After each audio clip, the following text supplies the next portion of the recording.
there are 7 sacraments to our wonderful Catholic faith.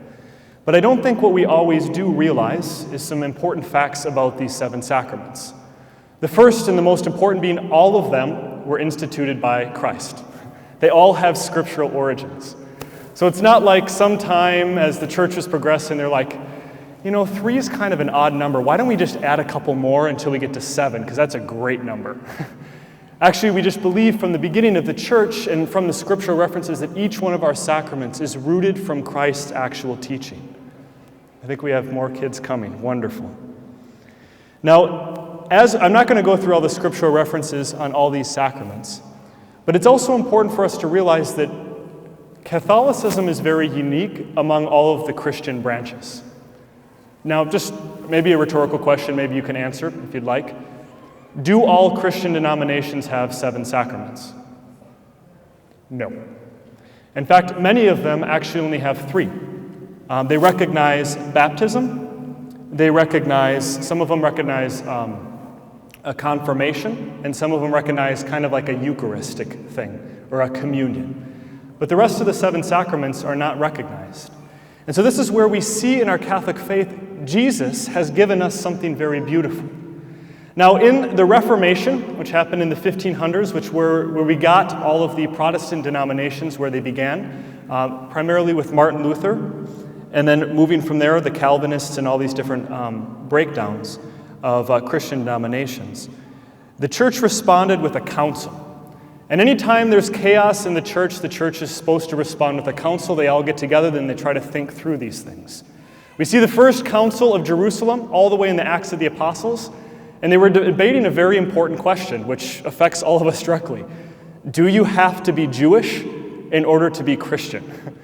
I'm really glad they got that question answered, because tonight I had a wonderful pork meal, all right? That would not be possible without that debate being settled. And so they settled that in Jerusalem. And so fast forward a whole bunch of years, and we come to the Council of Trent, which was a response to the chaos that ensued after the Protestant Reformation. And in this council, the church said, and I'll read the very kind of archaic language that comes with it, declared that those who assert that the sacraments of the new law are superfluous and not necessary are in error and not holding to the fullness of the faith. Now, basically what this is meaning is that in order to be fully Christian, we have to believe that we have 7 sacraments. Because if every single sacrament means that God has come down to us and every sacrament shows us something about His love for us, how can we say, well, don't really like all of them, I'll just take a couple of them? We need to have all 7, and this is what the Council of Trent was referring to. And this is where today we get to focus and hone in on this one, which is confession, which is a beautiful sacrament that gives freedom and healing. Now, when Jesus came among us, He wanted to ensure that we would always have access to Him and the things that He came to bring us. And by giving us 7 sacraments, He gives us all of these different opportunities to encounter Him in a new way. Now, this is a total tangent, but it's kind of a crusade that I'm moving for. When I was going through seminary, I was all anxious, right? I'm just this young kid. I was ordained at 26. And I'm like, oh my gosh, I'm going to have to do marriage prep, and I'm going to have to marriage counseling, like people double my age, my parents' age are going to come to me. What the heck am I going to tell them? They're not going to believe anything I say. And so I was talking with one of the elder priests in the diocese, and I said, what do I do? And he goes, I had to learn this the hard way. Let me give it to you the easy way. He said, if a couple comes to me and they're struggling in marriage, and I'm listening to them and I'm trying to problem shoot, and they're like, tried that. And then you say to them, well, go home tonight and pray that the graces that were given to you when you entered the sacrament of matrimony would be renewed. Because you have graces that I as a priest don't have. And so you're right. I can't fix this problem because I don't have those graces. You have to go home and fix it through the sacrament you've been given. This is where the sacraments come alive, as we realize we are encountering something special for us with whatever particular sacrament we move toward. And God never wanted us to be without His love. Now, usually when I'm teaching this lesson, I'm teaching just the kids. And I'll ask them, when you got home today, what was one of the first things that you did?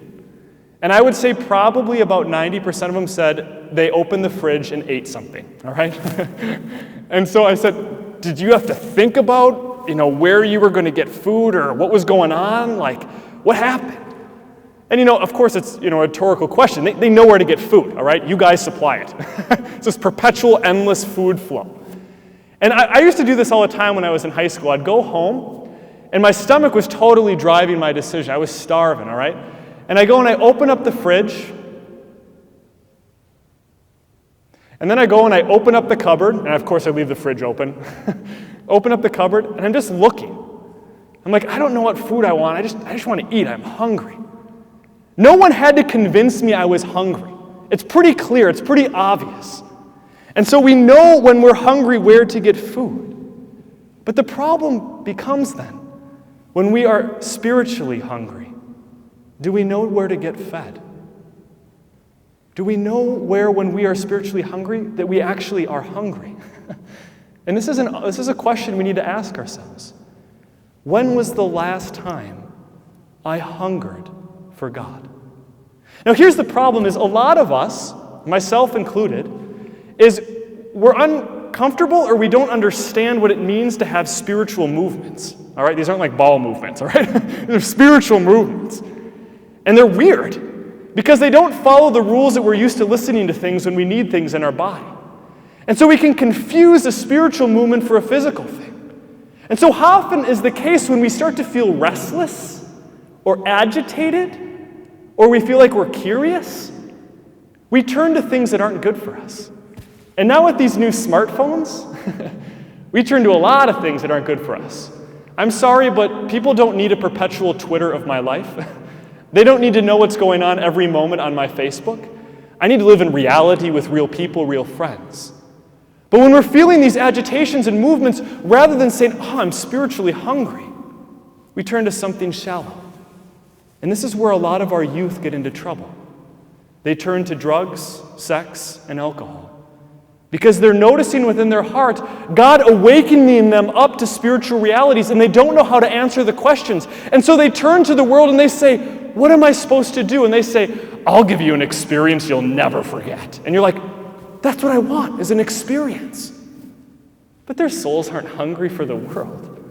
They're hungry for God. And by us getting to know the sacraments of where God manifests himself to the world, we begin to know where to point our kids to, and most importantly, ourselves, when we're spiritually hungry. This brings us to what food underlines the sacraments. It's grace. Now, we all know the song, Amazing Grace. How sweet the song that saved a wretch like me.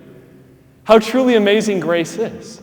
It's a creation by God given to us so that we don't have to spiritually starve. This is why our Father loves us so much. Give us this day our daily bread, not just physical, but also spiritual. Give me that spiritual bread, which is grace, that will sustain me on the journey to heaven. This created gift from God is given to the human race and is accessible to anyone who claims and seeks it out. I brought a prop with me.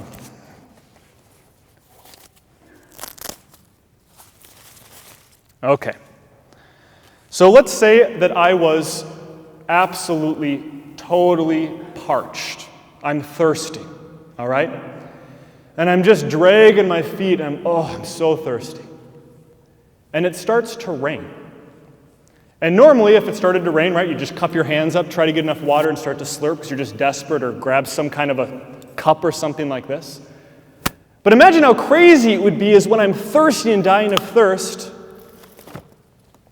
Yes, I just opened an umbrella in your sanctuary. As you throw up an umbrella and you go, I'm so thirsty. And rain's falling all around you. You go, I'm so thirsty. Now, anyone with half a brain goes, put down the umbrella, all right? Well, anyone with half a brain would put down the umbrella. Now, this is an analogy. God is always pouring down on the human race graces to quench our thirst. But what oftentimes happens is from our free will and our personal choice, we pop up our umbrella, which is called sin. And we go, God, why aren't you helping me? I am starving, I am hurting, and you're not helping me. And we're pointing our umbrella like this, why aren't you helping me? He goes, put down the umbrella.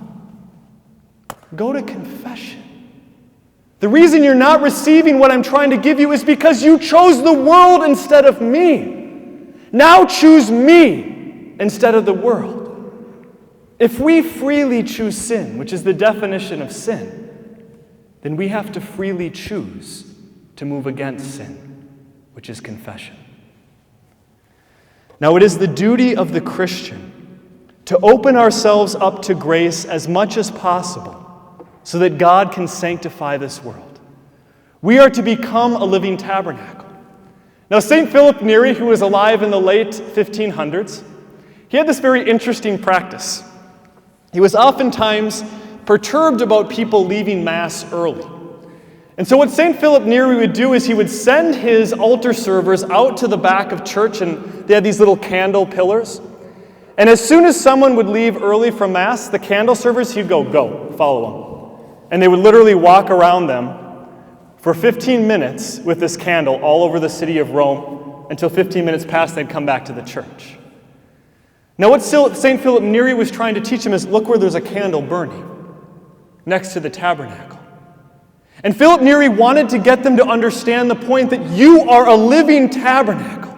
And when you receive that grace from on high in the Eucharist, you are filled with everything that God could give to this world, Jesus Christ, his Son. Do you understand? This is the culmination. This is why the church calls the Eucharist the source and summit of our faith. Because when we receive that Eucharist, we are that grace to this world. But sin, unfortunately, is that umbrella. And I'm going to go through a couple definitions of sin, just to kind of help us understand exactly what this is. So, as Jessica began telling you, I love archery. And unfortunately, I didn't learn how to shoot a bow until I was in the priesthood. And so when I had my first assignment, St. Stephen's in Anoka, we had this little courtyard. It was about probably this big, just as the upper raised part of your sanctuary. And so I bought my foam block, and I bought my bow, and all around this, right, there's parking lots, and there's just this little fenced area. I go, okay, if I stand inside of the door of the house and open it up, that's 20 yards. Like, that's a good shot. And so, I start practicing with my bow, and my arm gets tired. It's a big block. I'm not missing it. And sure enough, the last shot, I'm like, I probably should just stop. My hand's getting tired. Goes right into the parking lot, all right? Can you imagine that headline? Priest kills parishioner in parking lot with bow. Thank God he preserved me from that. Now, this is one of the definitions of what sin is. It's missing the mark. Missing the mark. And isn't this what we do when we sin, is we know what we should do, and we choose not to hit the mark of what we should be doing.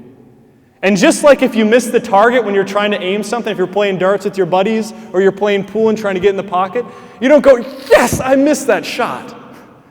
You're like, oh man. This is the same sentiment we have when we sin. Oh man, I really wanted that not to happen. Now another one that's commonly used, especially in our Protestant brothers and sisters, is a fall from grace. For obviously the same reason that we talked about what grace is. Or to go astray. This is a very scriptural image, to go astray from God. But the definition that I like the best for what sin is one that comes from St. Thomas Aquinas, who we actually celebrate his feast today. Today, quite a few years, about 700 years ago, he passed from this life into heaven on January 28th. Thomas Aquinas calls sin privation for this exact reason. When something is privated, it's less than what it should be. And this is why I love this definition. God created the world in 6 days, and on the 7th day rested. And every time he created something, he goes, it's good, it's good, it's good, it's good. And it is good. And his created order is awesome. And I love the world around us. It is so beautiful to behold. But then what happened is when sin came into the world, it took it away. It took away the identity of what it was supposed to do. And this is what sin does to us, is it makes us less than who we are supposed to be. Now let's just go back to some words, okay? So if someone is in a bad habit of stealing, what do we call them? A thief, right? I asked some of the kids, they said, a stealer. No, it's a sports team, no. But we call them a thief. They lose their identity as a human, and they become something less, a thief. Or if someone lies all the time, we call them a liar. Or if someone is addicted to lust and does lustful things, we call them an adulterer. Sin takes away our identity as God's beloved children. It privates us. It gives us a false identity, and unfortunately, so many people in this world are living out of a false identity. They don't believe that they're beloved children of God. They believe they're a thief, a liar, a prostitute, a drug addict, a failure.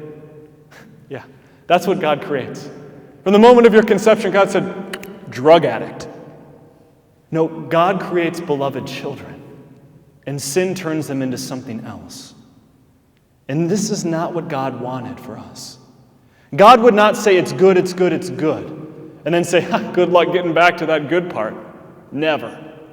No, God wants us to be good. He wants us to be holy, and so He's not going to make it impossible for us. The word for conversion in the scriptures it's used is metanoia. Now maybe you've heard this term in another ways in your science book. Metamorphosis. Literally to change and transform. You have a caterpillar who could never again, after going in that cocoon, become a butterfly. Or, I'm sorry, once it's a butterfly, it can never become a caterpillar again. Can't go back. This is conversion. When I choose the life of grace and goodness, I can't go back because I know who I am now. Now, this is where when we hear public speakers and people who are like, this is a hero. The reason why they're heroes and they're elevated is because they've actually chosen to become authentically themselves. And we go, I want to be just like that person. Because they've rejected what was false and they've chosen what is true. And that's what we all want in our life. Now, just an important part of our theology and our understanding as Christians. Satan doesn't create, he only manipulates. I love this line. Satan doesn't create, he only manipulates. And so he takes what is good and he just morphs it into something absolutely wicked. Only God creates. Only God makes good. Now, as we see this reality of privation, of missing the mark, of falling from grace, of going astray, of sin, we realize that we need a Savior. We cannot do this ourselves.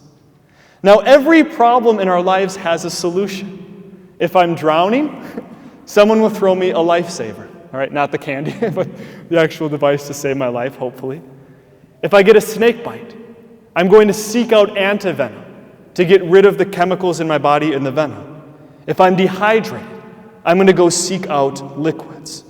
Now, you would not, when a person is drowning, throw them anti-venom. Nor would you, when someone is dehydrated, give them a life vest. Every single situation has one problem and it has a solution. So if our problem is sin, what is the solution?